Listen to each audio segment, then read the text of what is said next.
Hi, everybody. So here's the bite-sized training for today.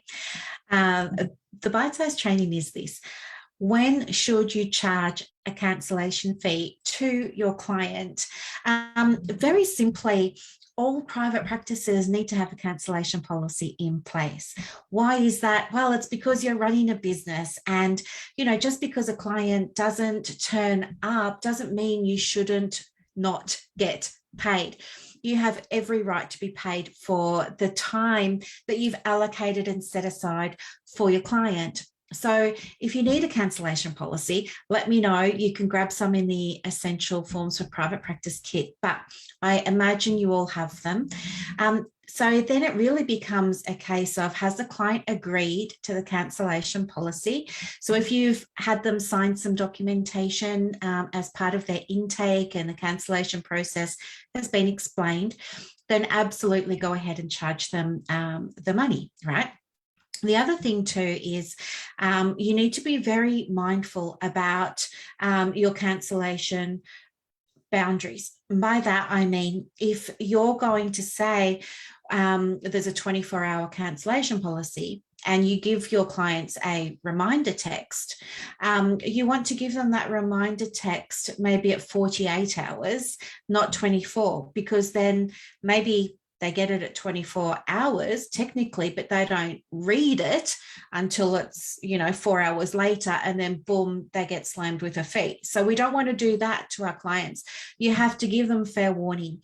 So one of the things I do with my clients is they get 72 hours. And if they need to cancel, they can reschedule. If not, a fee's processed by me at my side. Okay. But do make sure you've got that buffer. One of the mistakes that counsellors can make when they're first starting private practice is they'll say, oh, we've got a 48-hour cancellation fee, and they send a reminder out at 48 hours, which means you're kind of trapping the client into paying a fee. The other thing that I want you to be aware of as well is a confused mind generally won't pay. So I see this happen a lot with clients that I work with, and my clients are you, private practice owners, having very confusing approaches to fees, and then very confusing approaches to cancellations. I've seen cancellation policies that say, if you cancel in this time, then it's only going to cost you 25%. If it's this time, it's 50%. If it's that time, it's 75%. If it's that time, it's 100%. I find that confusing. I can't imagine what it must be like for clients who are stressed and can't think clearly how to figure out what they're meant to pay you and why and all of this sort of stuff.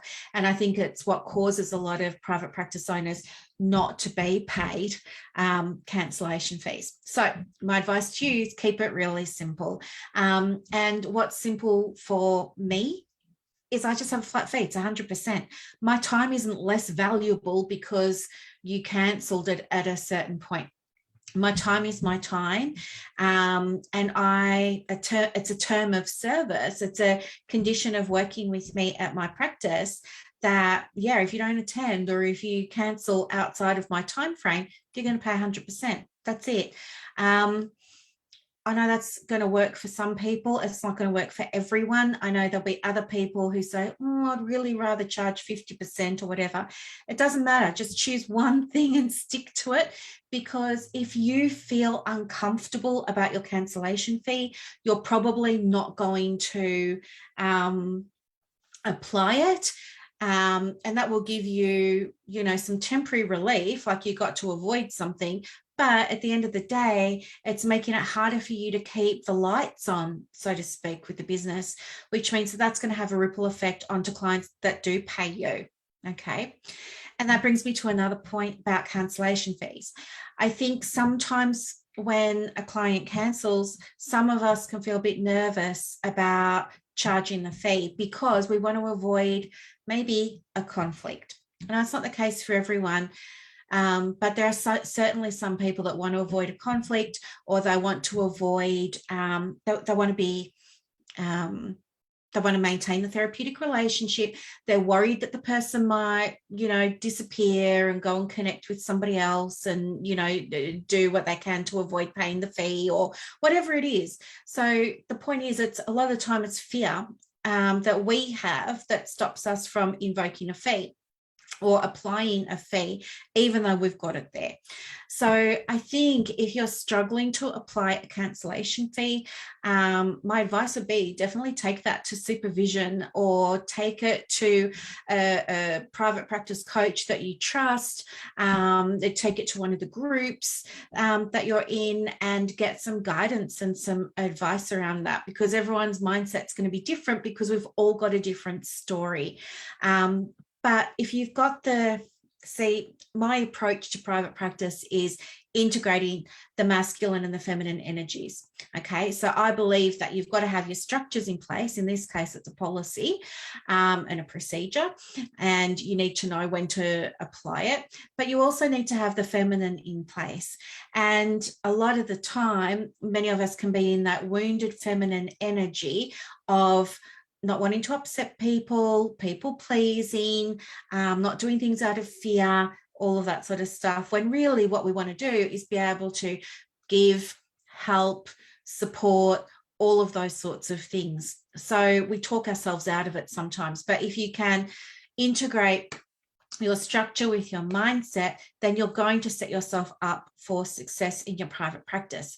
Remember that private practice isn't only about the work we do on the couch.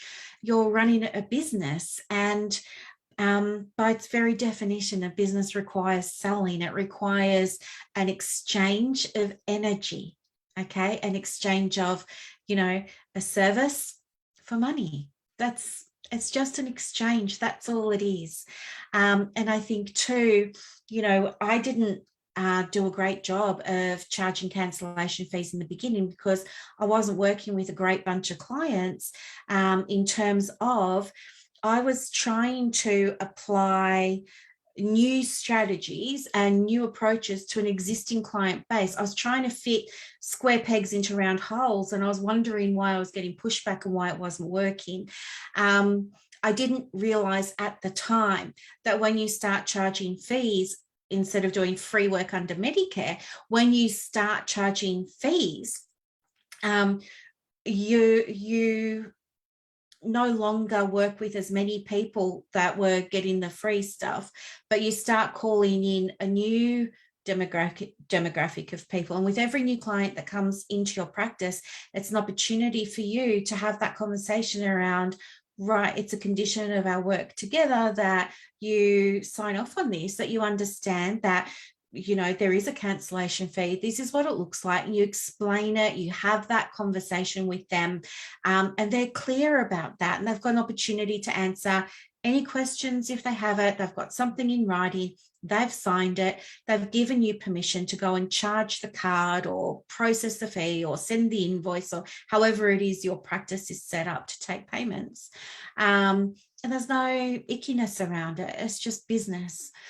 But I think as business owners, we need to get better at the business side of private practice. And so that's one of the things that I'm really passionate about supporting you with, because I think we're all great at what we do. We're great speaking on the couch, but we also need to learn what your boundaries are, what you will accept and what you don't accept. And today we're talking about the money side of this. There are going to be other things that you might reflect on as a result of this conversation today in terms of your boundaries and what you will and won't accept. It could be behavior, maybe there's some kind of behavior that you discover or that's revealed to you during the course of your career that you really feel uncomfortable about. It's incongruent with how you want to show up and how you want to help. And so you might have a boundary around sorts of behaviors that you want to work with or that you don't. And so, you can absolutely have those conversations with clients. But today's conversation with us here is about cancellation fees. So, number one, have a cancellation policy in place. Number two, have your mindset okay. You have to be okay with the amount that you're charging for the cancellation fee and your process for charging it. If you feel icky or uncomfortable, that's telling me that there's perhaps some mindset stuff going on. If that's what's happening for you, get some support around it. Speak to your supervisor, your coach, whoever it is, and unpack that a little bit, because we don't want that being a block to you then being able to help clients down the track. Okay. So, yeah, I hope that this was helpful. If you want to have a conversation with me about it, of course you can do that. You can contact me in the messages, and I'll always be happy to support you. I want you to get results in your private practice. I've always been transparent. As I said, when you're going from either not charging clients like I was, and you're then introducing a fee to a new client group, that's the best time for you to start implementing these procedures. It can be tricky to do it with existing clients. There's a whole lot of training around that you've probably already seen in the bite-sized training guides as well. But if you have any questions, of course, reach out and let me know. It's my highest joy to help you. Yeah, thank you so much for being part of the community, and thank you so much for watching. Have a fantastic rest of the day, and I'll talk to you later. Bye.